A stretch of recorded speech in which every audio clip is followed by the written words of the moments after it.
देखिए, इसे पिछले वीडियो में हम पूरे चैप्टर को एक्सप्लेन कर चुके हैं। अब जो है एक्सरसाइजेज हैं इसकी, थोड़ा सा उसका एक्सप्लेनेशन देख लेते हैं जिससे आपको याद करने में आसानी होगी। देखिए यहाँ पर give one word for each. यहाँ पर हमें इसके लिए जो भी क्वेश्चन यहाँ पूछे गए हैं वन वर्ड में उसका आंसर देना है। Property of a substance to be beaten into thin sheets, मतलब वो प्रॉपर्टी जिसके द्वारा हम किसी भी सब्सटेंस को थिन शीट्स में बीट कर सकते हैं, तो वो प्रॉपर्टी क्या कहलाती है? तो दैट इज़ मेलिएबिलिटी। वो प्रॉपर्टी हमारी कहलाती है malleability. Property of a substance to be drawn into wire, ऐसी प्रॉपर्टी जिसके द्वारा मेटल्स को या किसी सब्सटेंस को हम वायर बना सकते हैं उससे, तो वो कहलाती है ductility. A substance that makes a metallic sound, एक सब्सटेंस जो कि मेटलिक साउंड देता है, तो वो कहलाता है sonorous. A kind of carbon used in writing pencil, ये कार्बन का एक काइंड है जिसका यूज किया जाता है पेंसिल में लिखने में, तो वो होता है ग्रेफाइट। मतलब पेंसिल की जो हमारी लीड होती है दैट इज़ ऑफ ग्रेफाइट, और वो एक कार्बन का ही एलोट्रोप होता है। फिर यहाँ पे थोड़ा सा देखिए, क्वेश्चन में एक यहाँ एरर है। यहाँ पे ए नॉन मेटल लिखा हुआ है which is stored in kerosene. तो देखिए, ऐसा कोई नॉन मेटल नहीं होता है जिसे कैरोसिन में स्टोर किया जाता है, एक मेटल होता है। तो इसलिए यहाँ से नॉन काट देंगे, मेटल लिखेंगे। A metal which is stored in kerosene is sodium, मतलब एक ऐसा मेटल जिसे कैरोसिन में स्टोर किया जाता है वो होता है सोडियम। आगे देखिए, फिल इन द ब्लैंक्स हैं। मेटल्स आर, यहाँ पे आपको ऑप्शंस दिए हुए हैं, फिर उनमें से पिक करके आपको यहाँ फिल करना है। Metals are dash conductor of heat and electricity. तो देखिए, metals are good conductors of heat and electricity. जो मेटल्स होते हैं वो हीट एंड इलेक्ट्रिसिटी के गुड कंडक्टर होते हैं। Iron dash reactive than copper, तो iron is more reactive than copper. Iron जो है कॉपर से ज़्यादा रिएक्टिव है। Metals react with acid to produce dash gas, तो मेटल रिएक्ट करते हैं एसिड के साथ और हाइड्रोजन गैस प्रोड्यूस करते हैं। कोई भी मेटल अगर एसिड से रिएक्ट करेगा तो हाइड्रोजन गैस बनाएगा। Dash does not corrode by the action of air और moisture. Dash does not corrode, तो डैश में हो गया गोल्ड, मतलब कि gold does not corrode by the action of air और मॉइस्चर। गोल्ड जो होता है वो एयर और मॉइस्चर के एक्शन से कोरोड नहीं होता है। Among non metals graphite is a good conductor of electricity. जितने भी नॉन मेटल्स होते हैं उनमें से केवल ग्रेफाइट ही एक ऐसा नॉन मेटल है जो इलेक्ट्रिसिटी कंडक्ट करता है। ठीक है, अब आगे ट्रू फॉल्स हैं। हमें सही स्टेटमेंट के सामने ट्रू लिखना है और गलत स्टेटमेंट के सामने फॉल्स लिखना है। और ध्यान रखिएगा, ट्रू और फॉल्स आप पूरे लिखेंगे, पूरी स्पेलिंग लिखेंगे इसकी। Coal can be drawn into wires, coal मतलब होता है कोयला, कोयले से हम वायर बना सकते हैं, तो बिल्कुल नहीं बना सकते, फॉल्स है ये, क्योंकि कोल नॉन मेटल है। Sodium is a very reactive metal, ये ट्रू है, सोडियम बहुत ज़्यादा रिएक्टिव मेटल होता है। Generally non metal react with acid, सामान्य रूप से जो नॉन मेटल होते हैं वो एसिड से रिएक्ट करते हैं, तो ये फॉल्स है। कुछ नॉन मेटल्स नहीं बल्कि मेटल्स जो होते हैं वो एसिड से रिएक्ट करते हैं, मेटल्स भी एसिड से रिएक्ट करते हैं और रिएक्ट करके मेटेलिक सॉल्ट और हाइड्रोजन गैस बनाते हैं। Copper displaces zinc from zinc sulphate solution, false, ये गलत है। कॉपर, अभी इसका कहना है कि कॉपर जो है जिंक सल्फेट सॉल्यूशन से जिंक को डिस्प्लेस कर देता है, तो ये गलत है। क्यों गलत है? क्योंकि जिंक जो है वो कॉपर से ज़्यादा रिएक्टिव है और कॉपर जिंक को नहीं हटा सकता। अगर इसका उल्टा होता, कॉपर सल्फेट होता है यहाँ पे और जिंक उसे रिप्लेस करता, तो ये ट्रू हो जाता। ठीक है, फिलहाल ये फॉल्स होगा। Mercury is the only liquid metal, ये ट्रू है, क्योंकि एक्सप्लेनेशन में आपको बताया है कि मरकरी जो है ये एक ऐसा नॉन मेटल होता है जो रूम टेम्परेचर पे लिक्विड स्टेट में पाया जाता है। ठीक है, अब इसके बाद जो है देखिए हमारे MCQs हैं। तो which of the following can be beaten into seeds, इनमें से कौन सा है जिसकी हम सीट बना सकते हैं? तो देखिए, जिंक, फॉस्फोरस, सल्फ़र, ऑक्सीजन। तो देखिए, जिंक मेटल है, फॉस्फोरस, सल्फ़र, ऑक्सीजन ये नॉन मेटल हैं, तो शीट बनाने की प्रॉपर्टी केवल मेटल्स में पाई जाती है, तो यहाँ पर जिंक करेक्ट ऑप्शन है। Which of the following is a non metal, इसमें से कौन सा नॉन मेटल है? सोडियम मेटल है, पोटेशियम मेटल है, सल्फ़र नॉन मेटल है, और आपका प्लेटिनम जो है ये भी मेटल होता है, तो हमें नॉन मेटल बताना है, इसलिए sulphur is the correct option.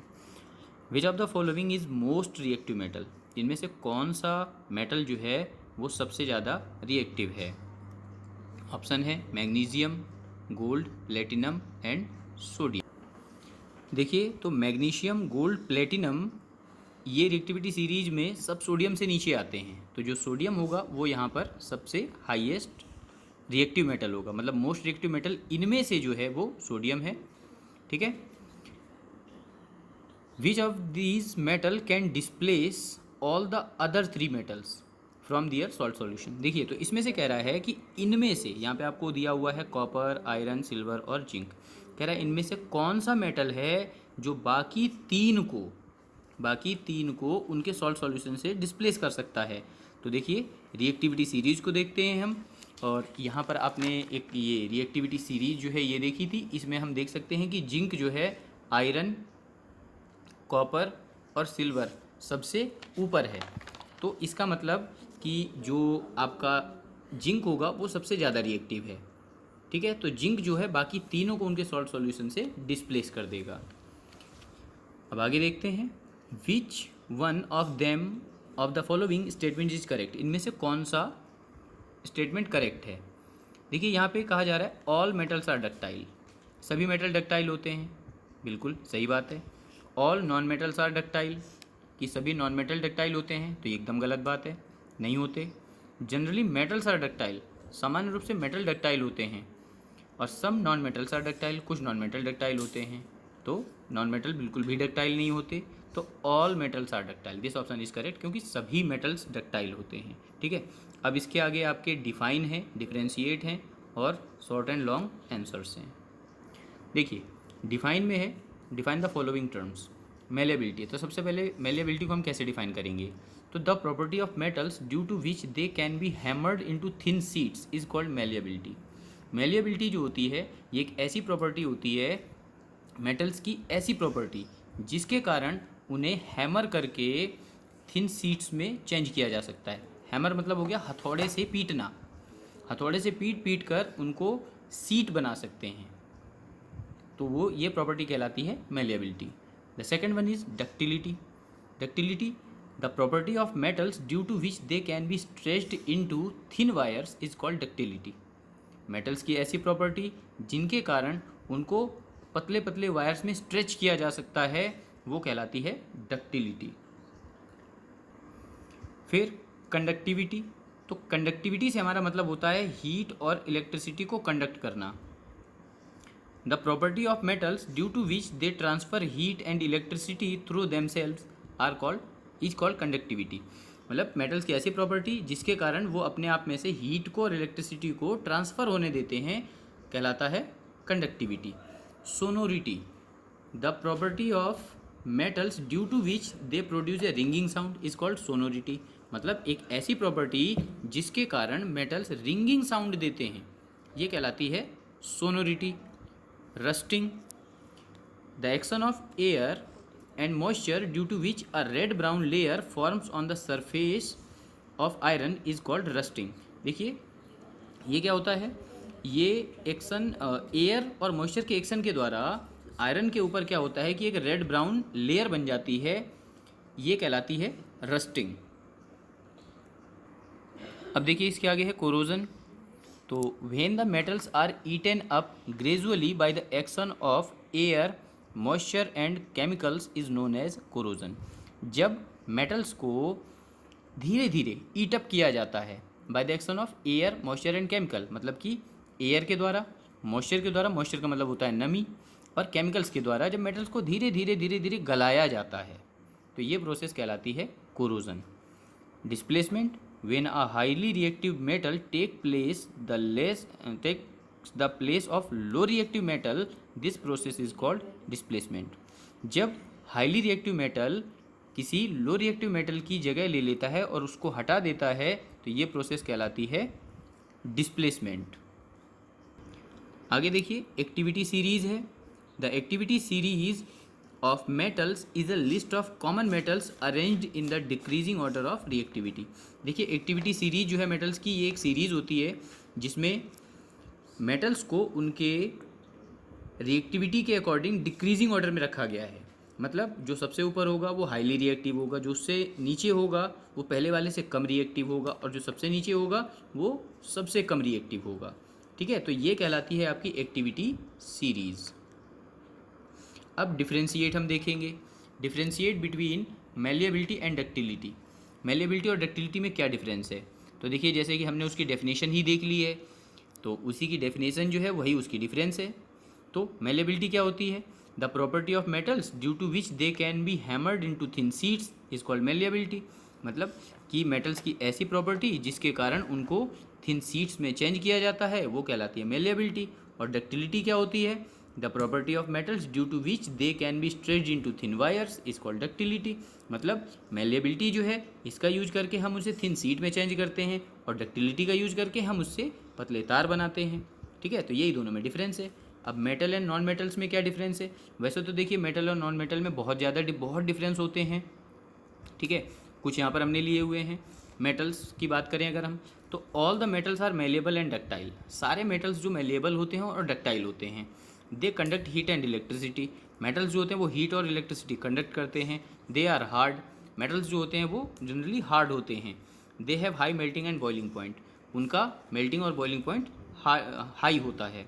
ठीक है, कुछ एक्सेप्शंस बीच बीच में देखने को मिलते हैं। अब नॉन मेटल की अगर हम बात करें तो all the non metals are brittle and can not be hammered into sheets. अब देखिए सारे जो नॉन मेटल्स होते हैं वो ब्रिटल होते हैं। ब्रिटल का मतलब होता है भंगुर होना। मतलब अगर हम उन्हें हैमर से पीटेंगे तो वो छोटे छोटे टुकड़ों में टूट जाएंगे और हम उनकी सीट नहीं बना सकते। They are poor conductor of heat and electricity. वो हीट और इलेक्ट्रिसिटी के बहुत पुअर कंडक्टर होते हैं।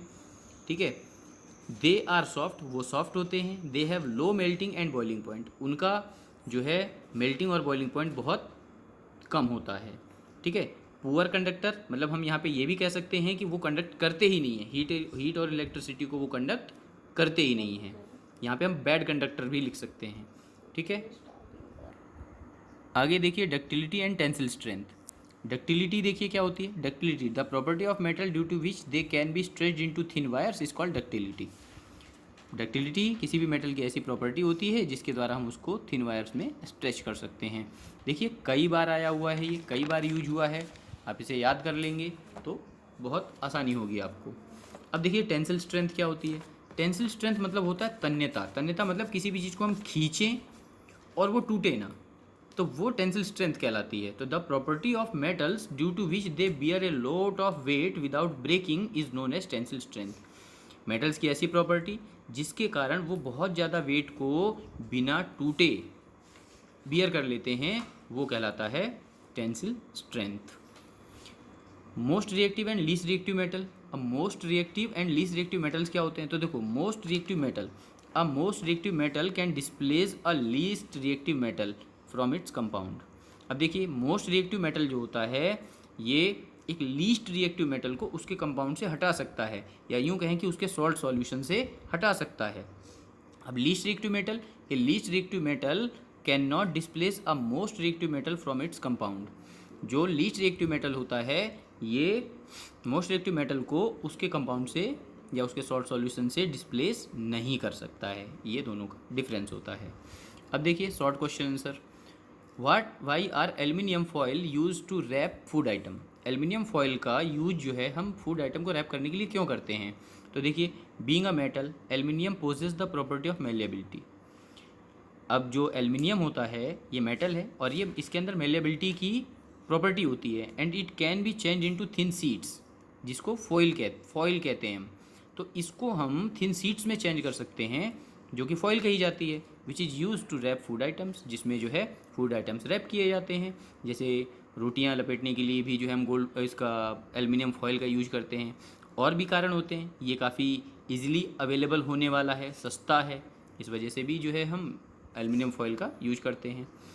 What is meant by ductility. अब देखिए डक्टिलिटी की डेफिनेशन कई बार आई है, वही वाली डेफिनेशन हमने यहाँ लिखी हुई है। The property of metals due to which they can be stretched in thin wires is called ductility.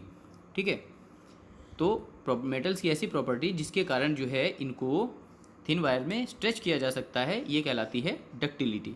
Example के लिए अब कह रहा है गिव एन एग्जाम्पल, एक एग्जाम्पल दीजिए। तो देखिए gold is the most ductile metal. Gold जो होता है ये बहुत ज़्यादा डक्टाइल मेटल होता है। By 1 gram gold 2 kilometre long wire can be stretched. 1 gram gold से आप 2 किलोमीटर लंबा तार बना सकते हैं। अब इससे आप अनुमान लगा सकते हैं कि जो गोल्ड है ये कितना ज़्यादा डक्टाइल होता है। आगे देखते हैं, why is sodium kept in kerosene. Sodium को केरोसिन में केप्ट क्यों किया जाता है, मतलब कि सोडियम को केरोसिन में क्यों रखते हैं। तो देखिए sodium metal is most reactive metal. It reacts with oxygen present in the nature, so to avoid oxidation it is kept in kerosene. अब देखिए क्योंकि सोडियम मेटल जो होता है ये बहुत ज़्यादा रिएक्टिव होता है, और अगर हम इसे ओपन रख देंगे तो ये एनवायरनमेंट में प्रेजेंट ऑक्सीजन से रिएक्ट कर लेगा, और इसको ऑक्सीडाइज होने से बचाने के लिए इसको जो है केरोसिन के अंदर रखा जाता है, मतलब कि इसको स्टोर किया जाता है केरोसिन के अंदर हमेशा। Question number 4, what happens when dilute hydrochloric acid is added to zinc granules is a test tube, in a test tube give equation. तो देखिए, तो यहाँ क्वेश्चन पूछा जा रहा है कि what happens when dilute hydrochloric acid is added to zinc granules in a test tube. एक टेस्ट ट्यूब में जब हम डाइल्यूट हाइड्रोक्लोरिक एसिड को जिंक ग्रेन्यूल के साथ ऐड करते हैं तो क्या होता है। तो देखिए when dilute hydrochloric acid is added to zinc granules zinc chloride and hydrogen gas is formed. जब हम एक टेस्ट ट्यूब के अंदर हाइड्रोक्लोरिक एसिड को जिंक ग्रेन्यूल्स के साथ लेते हैं तो जिंक क्लोराइड बनता है और हाइड्रोजन गैस इवॉल्व होती है, मतलब हाइड्रोजन गैस निकलती है। देखिए ये रिएक्शन है, Zn जिंक होता है plus 2HCl, it gives ZnCl2 और प्लस H2। जो लेटर कैपिटल बनाया हुआ है बेटा उसे कैपिटल बनाएंगे, और जो छोटा बनाया हुआ है उसे छोटा ही बनाएंगे। ठीक है, Z कैपिटल है, N स्मॉल है, Zn ये जिंक होता है, HCl H कैपिटल है, C कैपिटल है, L स्मॉल है, ये हाइड्रोक्लोरिक एसिड होता है HCl, ZnCl2 ये जिंक क्लोराइड है, और H2 हाइड्रोजन गैस है। आगे देखते हैं, what happens when iron nails are placed in copper sulphate solution give equation. अब देखिए क्या होता है जब आयरन नेल को हम कॉपर सल्फेट सॉल्यूशन में डालते हैं, इक्वेशन भी देनी है यहाँ पे। तो देखिए when iron nails are placed in copper sulphate solution then blue colour copper sulphate solution changes into green colour ferrous sulphate and copper is get displaced. देखिए जब हम आयरन नेल को कॉपर सल्फेट के ब्लू सॉल्यूशन में डालते हैं तो उसका कलर चेंज हो जाता है, ये ग्रीन कलर का आयरन सल्फेट का सॉल्यूशन बन जाता है और कॉपर जो होता है वो डिस्प्लेस हो जाता है। तो देखिए CuSO4 ये कॉपर सल्फेट है, इसमें हमने आयरन की नेल डिप की, आयरन डाला इसमें, तो अब क्योंकि आयरन जो है ये कॉपर से ज़्यादा रिएक्टिव है तो इसने इसको डिस्प्लेस करा दिया, इसने बना लिया FeSO4, ये फेरस सल्फेट है और कॉपर डिस्प्लेस हो गया, कॉपर अलग हो गया। फेरस सल्फेट का जो कलर होगा ग्रीनिश होता है और कॉपर सल्फेट का जो कलर होता है वो ब्लू होता है। अब देखिए आगे लॉन्ग क्वेश्चंस हैं। Which property of metals make them suitable for use in jewellery. कौन सी प्रॉपर्टी होती है मेटल्स की जो उन्हें ज्वेलरी के लिए सुटेबल बनाती है। तो देखिए properties of malleability, ductility and metallic lustre make metals suitable for jewellery. अब मेलिएबिलिटी, डक्टिलिटी और मेटेलिक लस्टर जो होती हैं वो उसे ज्वेलरी बनाने के लिए सुटेबल बनाती हैं। मेलिएबिलिटी का यूज़ हम करते हैं जैसे हमें उसे फ्लैट करना होता है, डक्टिलिटी का यूज़ करते हैं जैसे हमें वायर बनाने हैं उसके लिए, और मेटेलिक लस्टर जो होता है देखिए ये अट्रैक्ट करने का काम करता है। हम किसी भी ज्वेलरी की चमक देखते हैं और उसके तरफ अट्रैक्ट हो जाते हैं। ठीक है, तो ये प्रॉपर्टीज़ जो हैं ज्वेलरी के लिए सुटेबल होती हैं। अगला क्वेश्चन है give 2 properties of metals, why are metals use for making electric cables. आपको 2 प्रॉपर्टी इसमें देखिए 2 क्वेश्चन पूछे गए हैं। Give 2 properties of metals, metals की 2 प्रॉपर्टीज़ बताइए। तो देखिए malleability and ductility are 2 characteristic properties of metals. Malleability और डक्टिलिटी ये मेटल्स की कैरेक्टरिस्टिक प्रॉपर्टी होती हैं इनमें कोई एक्सेप्शन नहीं है जो मेटल्स के साथ मैच करे। फिर पूछा गया है why are metals use for making electric cable. Metal का यूज इलेक्ट्रिक केबल बनाने के लिए क्यों किया जाता है? तो देखिए metals are use for making electric cable because of its ductility. तो मेटल्स का यूज हम इलेक्ट्रिक केबल बनाने के लिए इसलिए करते हैं क्योंकि इसकी एक प्रॉपर्टी होती है और वो है डक्टिलिटी।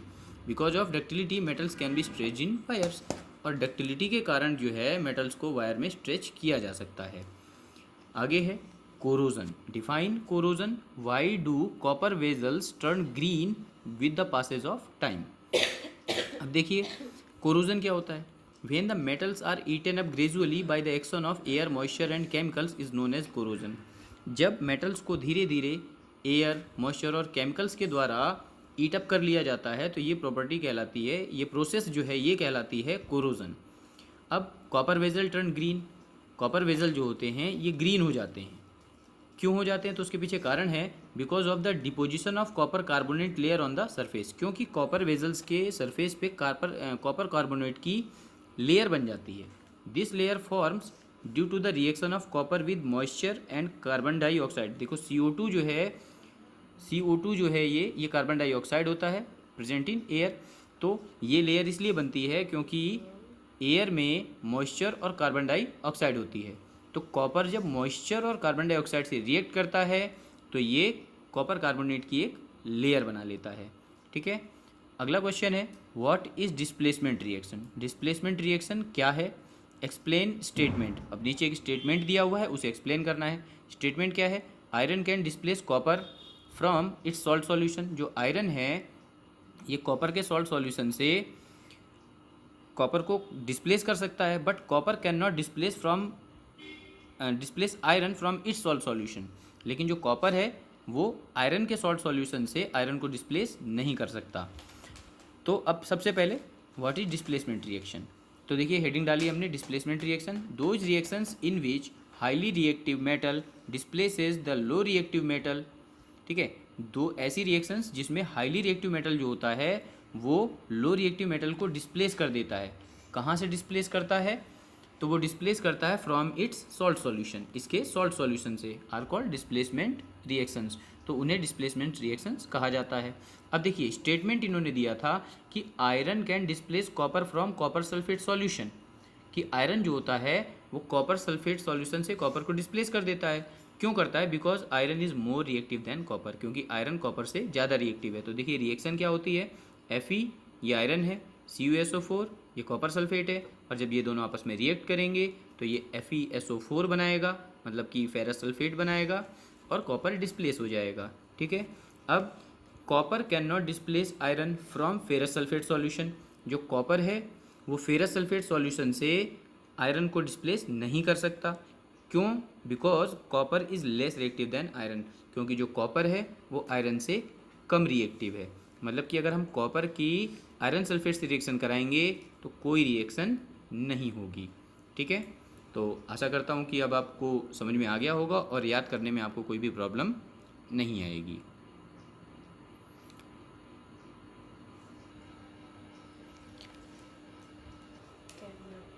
जब ऑन कर लेना बता देना। तो आप जो है आशा करता हूँ कि आपको सब समझ में आया होगा। आप इस चैनल को जो है सब्सक्राइब कर लो, बेल आइकन प्रेस कर लो, जिससे कि आपको आगे आने वाले वीडियोस जो है टाइम से मिलते रहें और आपको उसकी अपडेट जो है पता चलती रहे। Thank you.